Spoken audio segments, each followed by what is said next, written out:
मधुकर तिवारी जी। राधे राधे महाराज जी।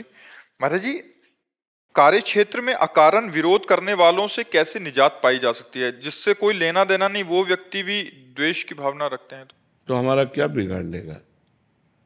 हमारा क्या बिगाड़ लेगा? हम शांत हैं, गंभीर हैं, पागल लोग हैं, राग द्वेष के वशीभूत हैं, पागल लोग हैं। तो हमको व्यवहार क्षेत्र में अपनी कोई कमी नहीं रखना। जैसे हमें कोई कह रहा है कि ये चोर है, तो हमें पहले एक बार देखना है कि मेरे में चोरी का स्वभाव तो नहीं है। अगर है तो भगवान फिर संकेत कर रहे हैं, सुधार कर लो। अगर नहीं है तो आप बोलते रहिए चोर है, क्या फर्क पड़ना है। और बिगाड़ कोई सकता नहीं, अनहोनी होनी नहीं, और जो होनी है उसे टाल कोई सकता नहीं। तो निर्भय रहो, नाम जप करते रहो और सहते रहो। तो जो आपके प्रति गलत व्यवहार करते हैं वो खुद नष्ट हो जाएंगे। आप शांत रहो, गंभीर रहो, समय आने पर देख लेना, वो खुद पतित हो जाएंगे, वो खुद नष्ट हो जाएंगे, क्योंकि उनका कर्म ऐसा है ना, वो कर्म ही उनको नष्ट कर देगा। अपने को शांत रहना है, गंभीर रहना है और सहना है। सहने से हमारी उन्नति होती है, लड़ जाने से हमारी अवनति होती है। और वो गाली दे रहा है, आप चुप होकर निकल गए, तो वो गाली उसी को पड़ेगी जाके। वो ऐसे कर्म करेगा किसी जगह, ऐसा फंस जाएगा कि उसको सैकड़ों गाली मिलेंगी और पिटेगा वो। और आप गंभीर रहे, आपकी उन्नति हो जाएगी। तो अध्यात्म आपको बचाना सिखाता है, आपको आनंद में होना सिखाता है। लौकिक में यह है सठे साठ्यम समाचरित, लेकिन अध्यात्म ऐसा नहीं कहता है। नीति कहती है सठे साठ्यम समाचरित, नीति कहती है, लेकिन प्रीति नहीं कहती। प्रीति कहती है अगर वो एक थप्पड़ तुम्हें मारे तो तुम झुक करके निकल जाओ। अब वो एक थप्पड़ उसके लिए इतना भारी पड़ेगा, वो झेल नहीं पाएगा, क्योंकि आप चुप हो गए ना। एक नाव में एक संत और उनके शिष्य बैठे हुए थे, और बहुत से लोग, 20-25 लोग नाव में बैठे हुए थे।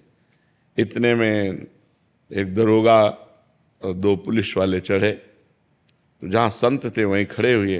और वो संत नंगे पैर, उनका जो शिष्य था, और वो बूट पहने, तो बूट रख दिया उनके पैर में, तो वो चीख पड़े। तो एक चाटा मारा और गाली, वो संत शांत, राम राम शांत।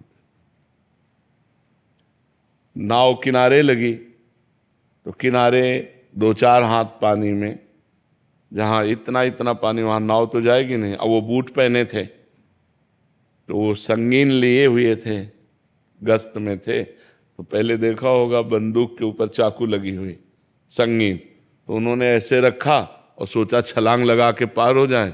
वो बालू थी, वो फिसल गई, संगीन उनके यहीं घुसी और वहीं मर गए। तो गुरुजी ने अपने शिष्य को डांटा कि अगर एक शब्द कह देता तू तो ये बच जाता, तूने एक शब्द भी नहीं कहा ना, इसलिए इसको इतना भारी दंड मिल गया।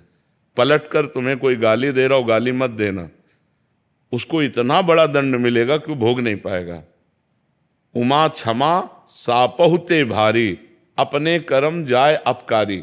अपकार जो तुम्हारा कर रहा है, तुम चुप हो जाओ, ये सबसे बड़ा दंड होगा, और सह के निकल जाओ। तो ये क्षमा श्राप से भी भारी हो गई, उसको भारी दंड मिलेगा। इसलिए हम तो ये चाहते हैं कि उसको भी दंड न मिले, आनंद से रहे, काहे को दंड मिले। बुद्धि शुद्ध कर दो भगवान, उसको दंड मत दो, उसकी बुद्धि शुद्ध कर दो। अपने उसका मंगल मनाते हैं जो हमें गाली देता है, जो हमारा अपमान करता है, जो हमारा तिरस्कार करता है, जो हमारी उन्नति देखकर जल रहा है, हम उसका भी मंगल मनाए तो हमारा और मंगल हो जाएगा। पर ये कला अध्यात्म के बिना सीखी नहीं जा सकती। तो ये कला अध्यात्म सिखाती है कि आप समर्थ हो, आप उसको दंड दे सकते हो, लेकिन आप चुप होकर चले गए तो आपका चुप होना उसके लिए भारी पड़ जाएगा। ये रहस्य कोई जल्दी जानता नहीं है, मानता नहीं है कि हम चुप कैसे रह सकते हैं। तो इसीलिए तुम और वो दोनों बराबर हो गए, फिर क्या अंतर।